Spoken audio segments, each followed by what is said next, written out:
Welcome to What the Theory with Joel. I'm Joel, and today's episode is going to be all about content. Before I get into it, we have two more episodes coming this year. One is going to be dropping on New Year's Day, and then the other will be just before Christmas. As promised, that's the PPJ episode. So if you're interested in hearing what questions and things the fans are going to be asking those two wonderful ladies and me, who will also be present, let us know. Send them through. You can send them on our social media handles. You can send them right here on the channel, wherever you please. The person who sends the best question actually is going to get a gift hamper from us. So yeah, make them good, make them invasive, make us squirm a little bit. Okay, right. So today we're going to be talking about a word that I've had trouble with.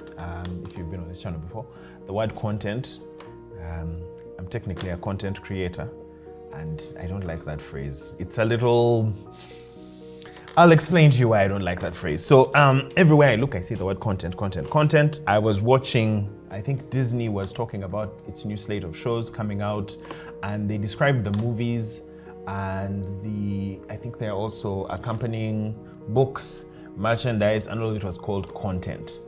Now, movies are also called content. So like before, Netflix used to show TV shows, used to have series, it used to have movies, used to have anime, but now it's got content. And I was wondering why that word content it's bothered me for a long time. So today we're going to go into three aspects of content. We're going to start the discussion on the history of the word. We will also talk about the structure of content versus form, or medium versus message. And the last is a discussion on content as a commodity, content and commerce. So to start with, the word. This is where Mr. Man is going to put up the definition. According to the dictionary, content could be a noun, or an adjective, or a verb. So content, it just means to be satisfied with whatever it is that you've got, either your lot in life or with something that is being done towards you, is leading you towards contentment. But here I'm talking about it in the other sense, as we're talking about it in the sense of content creation. So creation there would be the verb, but content is the noun upon which that verb is acting. And this is what it says. Content refers to the things that are held or included in something, or the material dealt within a speech, literary work, etc., as distinct from its form or style. As an adjective, it refers to being satisfied or being satisfied with something. But when you talk about it in terms of a noun, it's just whatever is within a certain container. So like in this, the contents of this are my chewing gum. Also, that's what I tell people. You never know, it could be some other things. Or if you remember when music was really big on CDs, I'm really showing my age, the CDs used to have explicit content on them. Meaning that, besides the material in which the CD was made, besides, everything that you're reading on it, that there was something within the consumption of that music that was explicit, something that would, either allude to things that you wouldn't want your child to hear or endorse. And when you look at the history of it, content was typically used by people either in the literary world or in the business world. And the reason we're going through the history of this is when you look at this letter that came from Mr. Bill Gates himself, the owner of the most land in America. I don't know why he owns all that land. He penned this little diatribe called Content is King back in 1996. And this is what he said. Content is where I expect much of the real money will be made on the internet, just as it was in broadcasting. The television revolution that began half a century ago spawned a number of industries, including the manufacture of television sets. But the long-term winners were those who used the medium to deliver information and entertainment. So when I look at this, it's almost like when the internet came to be, companies that were selling laptops, that were selling computers, were the in thing. They were selling the machinery upon which you get access to the internet. But eventually, the people who are providing the content of the internet, which is, videos, chats, whatever it is that you go to the internet to see, that is the content. The internet has a sort of message that it carries, and the material ways in which you interact with it sort of become obscured. So you have the business people talking about content as something that is going to be earning a lot of returns. It's the long-term form of getting profit. On the other side, you've got the literature side of content versus form.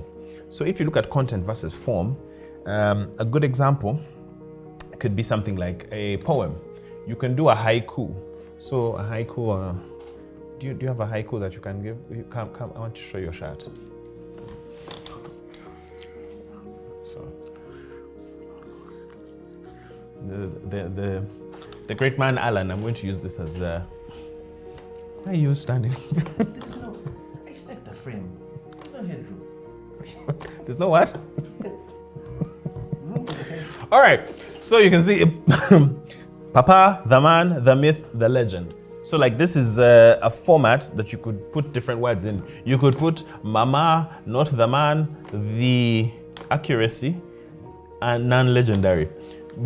But the form is the structure within which these words and the message is contained. The message itself, the contents, are what we are saying lies, that this guy is the man, and he's the myth, and he's the legend. So thank you, sir. You can get out of get out of the... You can stay and make me feel uncomfortable. So anyway, in literature terms, when they talked about form versus content, the idea was that the form also carries a certain message. In modern day parlance, it could be that if I wanted to, say, ask someone out, I could either call them, I could send them a text message, or I could speak to them directly. The content remains the same, I'm asking them out, but the medium that I use sort of portrays the amount of seriousness I'm taking with the request that I'm making. And that fast forwards into 1964, when Marshall McLuhan was talking about the medium being the message. I'm sure all of you have heard that before. So if I break that down, we'll start with the medium is the message. The phrase is an encapsulation of the fact that the most important thing, the significance that comes with a message, is the mode by which you've chosen to direct that content of your message. He talks about sort of fast and hot forms of media. Things like television are so overwhelming because they are visual, they are stimulating to the mind to such a degree that those images register before you even understand the words that are being mentioned. As opposed to radio, where you typically have to use your mind and imagine things, then you go to something that's a little bit cool of a medium, which is reading. You find, and I think part of the book and his message was that the closer you get to hot forms of media, cold forms of media, those that require your engagement, those that require you to pull through your imagination, become much harder for you to engage in. And I don't know about you, it's getting much harder for me to sit quietly and just read a book because I'm so used to being stimulated. I'm so used to a certain medium being the way in which I get forms of content. And when we think about the unique features of the internet, you know, its hypertextuality, the fact that information is no longer static and linear, it becomes dynamic and interconnected. The reason that, for instance, this channel, Alan is always telling me I have to look dynamic, I have to be straight, I can't have many things on the table. Like there's a certain mode in which I have to present myself. The way I start the podcast as well, when I say, hey guys, welcome to What the Theory, all those things are determined by the fact that I am on a platform called YouTube that is expecting a certain format in which I'm going to be presenting the information that I'm bringing forward as a content creator. Funny enough, I think this is the point where I'll put up the screen, which is showing content. I was trying to look at some of our videos, and I used to think that when you click on videos to manage them, it will show you, these are your videos. But when you click there, it shows content. And I found that interesting because that means that you can upload, say, a copy of the NBA Finals. You could upload a documentary about the EACOP crude oil pipeline, or you can have this, and all of this all gets mashed up into content. So you have Mozart, you have scientific information, all of it gets, you know, flattened out, gets homogenized, and is sold as content. And when I try and do that analysis, when I look backwards, as a creator, the thing that I guess I receive as a message is that you have to portend yourself a certain way, you have to portray yourself in a certain manner, you have to speak in a certain manner for your message to come across. But the subtle message that comes across with everything that I'm trying to say is if you apply dialectical materialism to it, I was told not to use big words, so let me explain what dialectical materialism is. So materialism just emphasizes the role of the material world in shaping our consciousness. It's not that you start with an idea and then you enact that idea on the world, but the way things are situated around you affect the way your mind can conceive of certain ideas. Meaning if you're born in a different place and time, you will be a completely different person. Not that you come fully fledged and then you change the world. And then dialectic just highlights the dynamic and contradictory nature of change, that often you need some opposing matters for things to be able to change. Now, through that lens, we can see that the internet is not just a neutral platform for information exchange. It's a material technology that is embedded in specific social and economic terms. The example I'll give is that large tech now owns most of the internet. You have Google, you have Meta, and it's not a simple matter of individual choices. None of us chose to say, well, Meta should have control of the 3 biggest apps.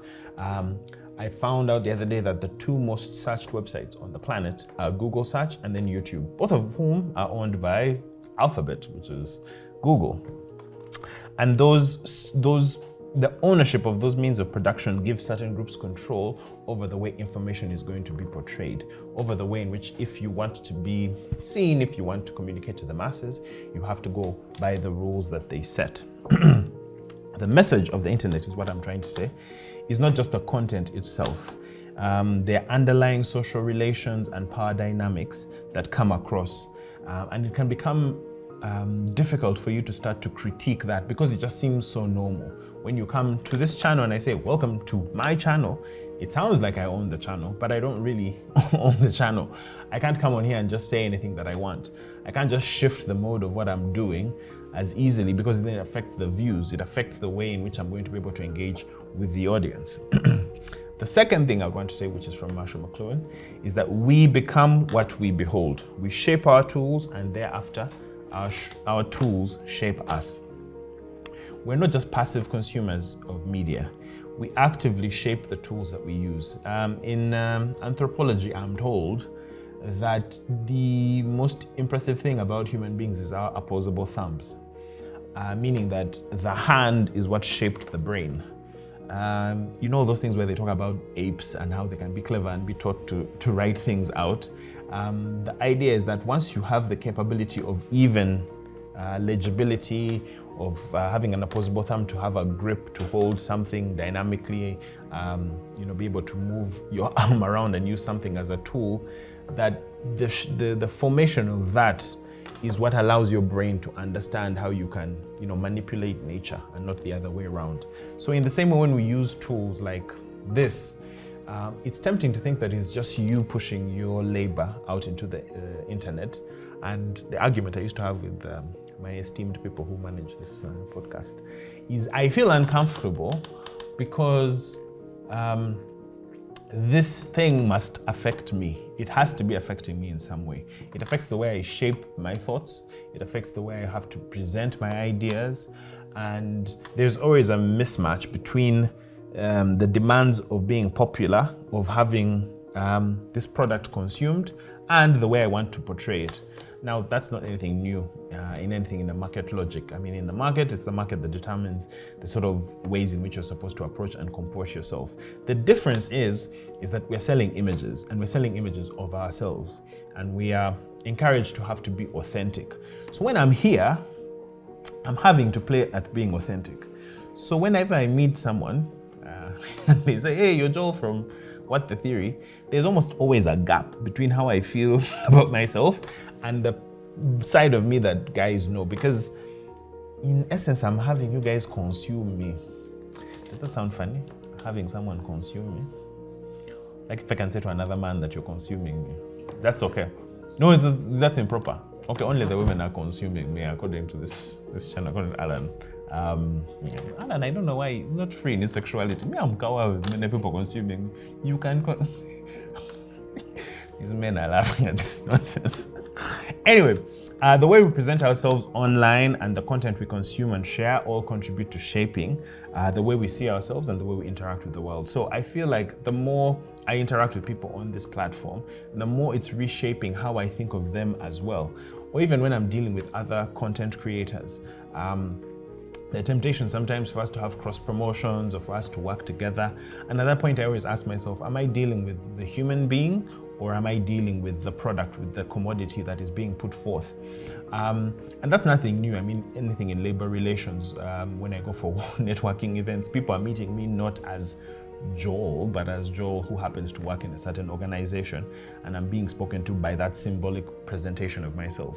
Where I'm concerned is that because this is ever pervasive and it's ever interactive, it's very easy to blur the lines between who you are in a material, situated set of relations to the relationships that are determined by these big corporations on which we are posting our work.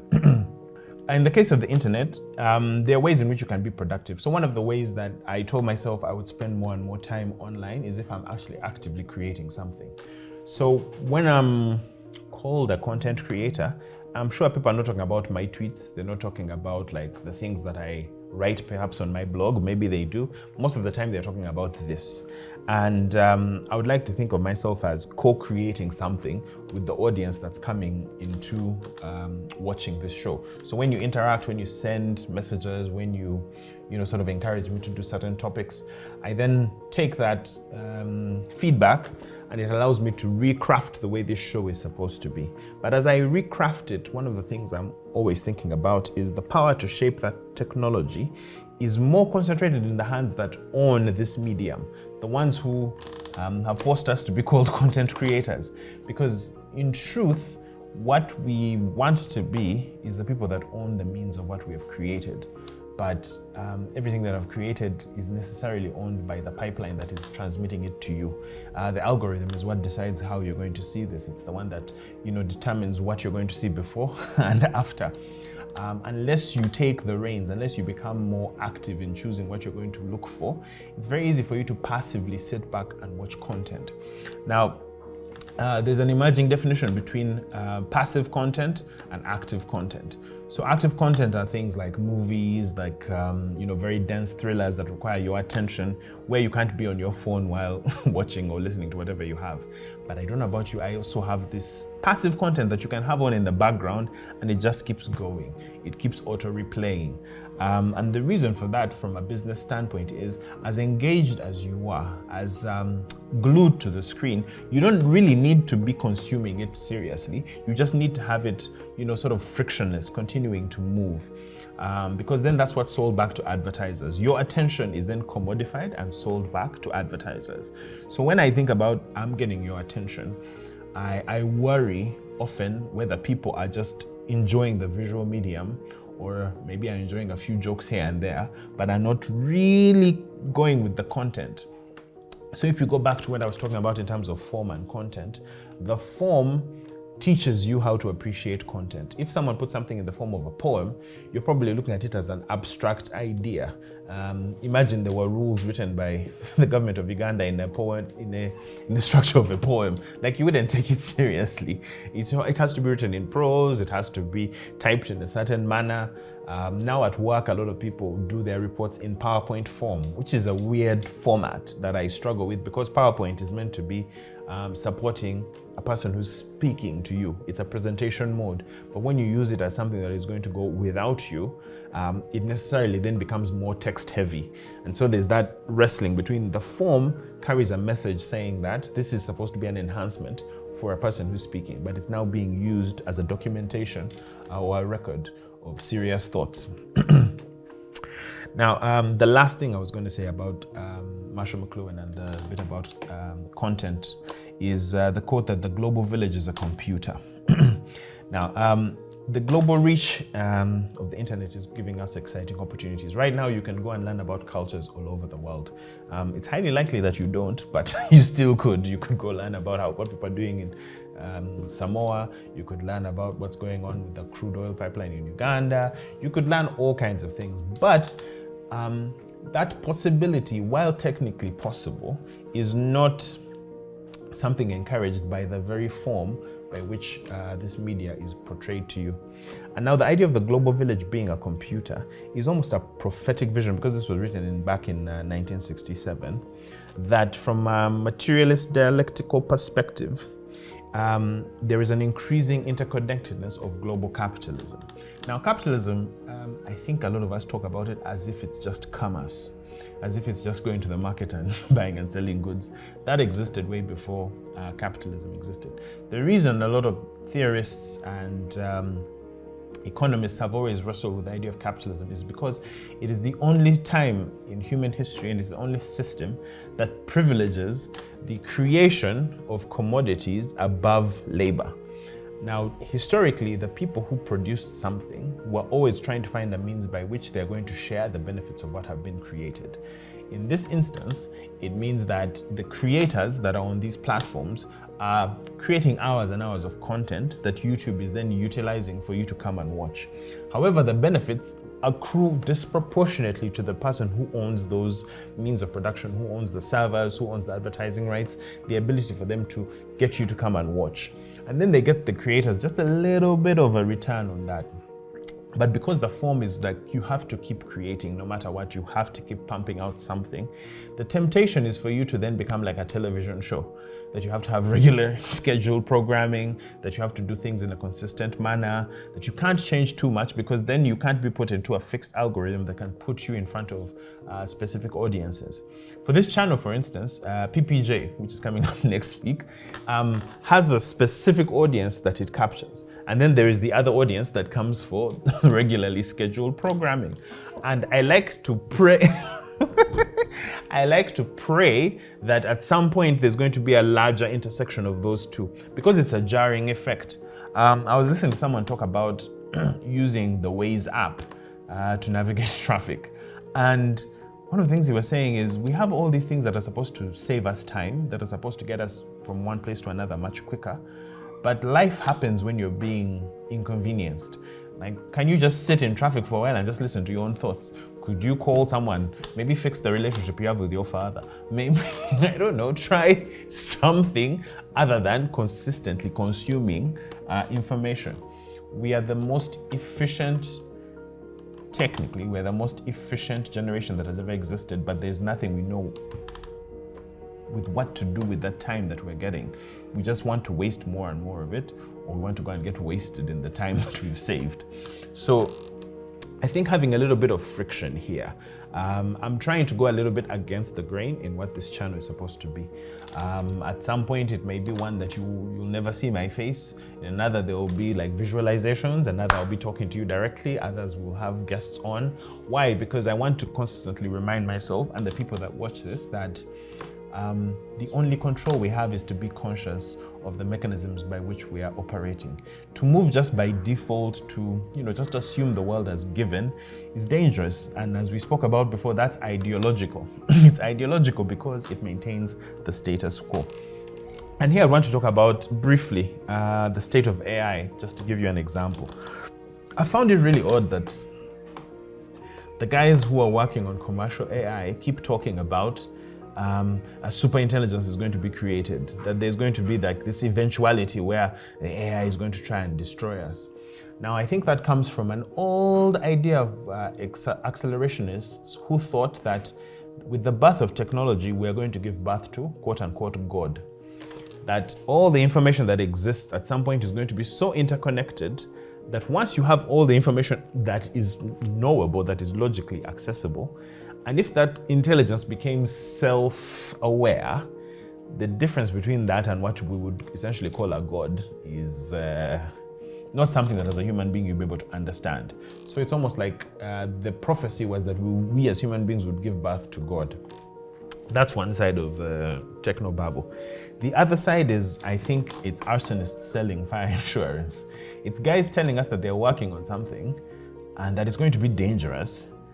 But because it's dangerous, then they're the only ones who will probably understand it enough to keep working on it, so everyone else should stay out. And that's the stuff that worries me. The fact that the means of production are held by fewer and fewer hands.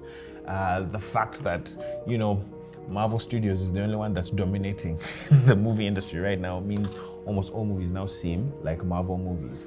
The fact that pop music is largely written by Swedish people. I didn't know that the Swedish music industry was that powerful, but they are the ones that are behind a lot of the production of the biggest albums that are hitting right now. Once you have fewer and fewer people owning those means of production, the creators only become content providers. It doesn't matter if your stuff is shitty, it doesn't matter if your stuff is good.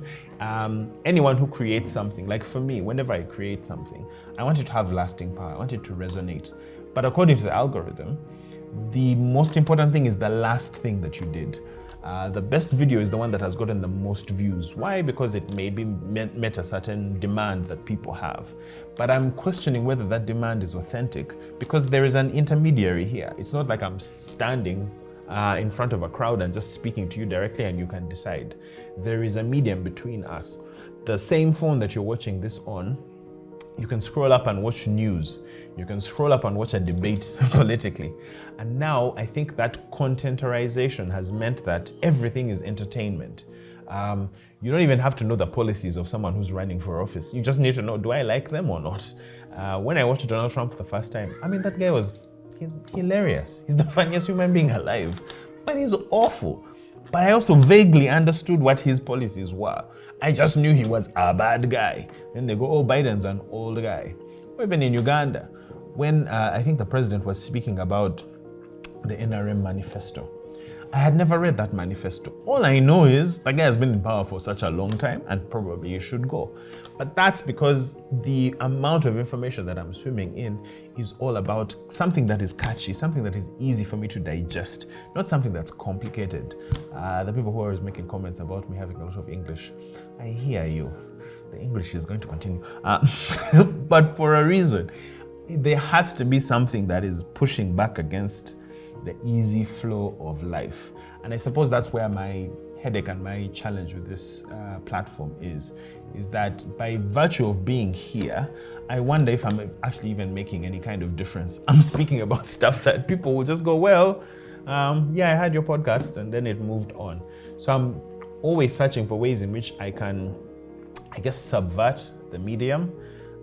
So in the next year, as you see me trying different things, I'm going to try and subvert things a bit, meaning Alan is going to have a bit of a headache, but he doesn't mind. He's like, I don't give a fuck. Right, Papa? Look out to someone. Do you know in church, there's this thing where they call the people who lead fellowship, right? Like the guy is called Papa and the girl is called Mama. So like, when you're leading fellowship and you're Papa and she's Mama, do you guys call the people who attend fellowship your kiddos? Yeah. Are you allowed to date within cell? Yes. Isn't that incestuous? Anyway, we'll cut all this out. It's my last and third point, content as commodity. Now, I'm going back to Gates's letter. Let me read you something from the thing that he wrote. One of the exciting things about the internet is that anyone with a PC and a modem can publish whatever content they can create. In a sense, the internet is the multimedia equivalent of a photocopier. It allows material to be duplicated at low cost, no matter the size of the audience. The internet also allows information to be distributed worldwide at a zero marginal cost to the publisher. The opportunities are remarkable, and many companies are laying plans to create content for the internet. This was in 1996. This dude was prescient about this. Like right now, traditional media actually is dominating spaces like this. Will Smith, for instance, then got onto YouTube and then was dominating for the longest time. Podcasts are now being dominated by people who are celebrities. Before, it used to be niche interests for people who are not in the mainstream, but now that the mainstream has dwindled, people who have existing IP or existing audiences can easily carry that forward. Now, if I'm a company, I would definitely promote those kinds of individuals. Just like Elon Musk on Twitter was making sure that certain people like LeBron James had to maintain their blue check status because those are the people that have the most audiences. It doesn't really matter what the content or what he's saying is, it's just that it gets eyeballs. Content as commodity means that Gates is framing content as primarily something for economic value and not its artistic value. That perspective aligns with capitalist ideology that underpins the internet, that emphasizes profit maximization and market dominance. A philosophical approach to that means we should ask ourselves, should the value of content be solely based on its economic potential, or should we consider its artistic, educational, or social significance? Obviously, I'm biased. I would love to see it going towards the latter, but I understand that in this world, cash is king. 2, the question of gatekeepers and access to the content. The fact that you have to go to a certain platform to access this kind of information. If, God forbid, something ever happened, all my content is sitting with Google right now. Like, yeah, I have some of it offline, but I'm storing it online. If you think of the rise of streaming services, recently you'd have seen the actors' strike happening, where actors and writers were talking about the fact that residuals were not being paid towards them. So I might write a show, it's given to Netflix, Netflix will publish it, and you're not going to see the proceeds of them streaming that as content. Typically, if it was running on network television, every time that show ran, you'd get a little bit because advertisers are still paying for that space. They're paying the company to have space when they're running that popular show. Right now, disproportionately, the returns are going higher and higher to the people who own the format by which content is created. This is why you see more and more silly people like doing crazy things on TikTok. You see them doing all kinds of things because they're desperate to get audiences. What was I looking at? I was looking at some content around the Israel-Hamas war. And depending on where you're watching it, if you're watching it on TikTok, it's easily digestible and quick, which means it loses a lot of nuance. If you watch it on YouTube, it's very inflammatory. If you watch it on Twitter, it's pictures that are gruesome. But over time, I started getting desensitized to all of that information. So to me, it becomes exhausting to care about something if it's given the same kind of prominence as... did you guys know that Taylor Swift was considered Person of the Year? And then last year, I think it was Zelensky who was put as Person of the Year. So in my mind, I was like, well, during the Ukraine-Russia war, they were able to highlight Zelensky, making it a political thing. Now, they put Taylor Swift because I think the sentiment between Israel and Palestine is a little, it's not going the same. If you hear what people are actually saying versus what media is trying to portray as, oh, Israel is under attack and they have to defend themselves, it's not a clean image that you can put forward. So you put, why am I fighting with the Swifties here? A nice, simple message of a white woman who does music, she's feminist enough to sort of call out when men do something horrible, which she's obviously, faced. I don't want to downplay that. Of course, she's faced a lot of misogyny, but it's always positioned in such a way that it is profitable for her. And the idea of feminism that I've always understood it to be is it has to be intersectional. It doesn't talk just about your personal experience, but it talks about the different groups of people who look at us based on race, based on gender, based on socio-political factors, and how people are disadvantaged because of it. It's such that you can speak beyond your own perspective and you can highlight certain scenarios. I mean, Taylor Swift is in a position now, if she made a pronouncement about what's going on in Palestine, it would influence millions, billions of people. But she's not, because she's a commercial entity, and it would affect the content that is being brought forward. So if you look at the format within which she's being positioned as Woman of the Year or Person of the Year, it's a subtle message to you that, being apolitical is probably the best place to be. You don't want to be too controversial. You don't want to talk about things that are going to cause your views to go down. Because after all, if we are all content, the measure of good content is the likes, is the retweets, is the subscriptions. And to me, I think that's a bit harrowing. And the last thing I want to be is to turn myself into a commodity. Because when you're a commodity, your value is based on the last thing the market has been able to give towards you. So for me, there will always be a distance between this channel, the things that I talk about, and who I am as a person. Meaning sometimes it will be shitty, sometimes it won't do that well. It's not because I don't care, but it's because paradoxically I care enough about myself not to become too consumed with the thing that I'm trying to create here, which is a space which might challenge you a little bit, cause you to stop and maybe ask some questions. Thank you very much for watching. Next episode, as I promised, is going to be about PPJ, so it won't be like too serious. I'll try and bring some serious things in there, but you know, Prima and Pumla will always catch me on that. Let me know what you think about content creation. Do you think I'm, just an old guy making a lot of noise about it, or is there a legitimate question to be asked about the way we frame ourselves and have people consume us as commodities in this space? Thank you very much for watching. I'll see you later.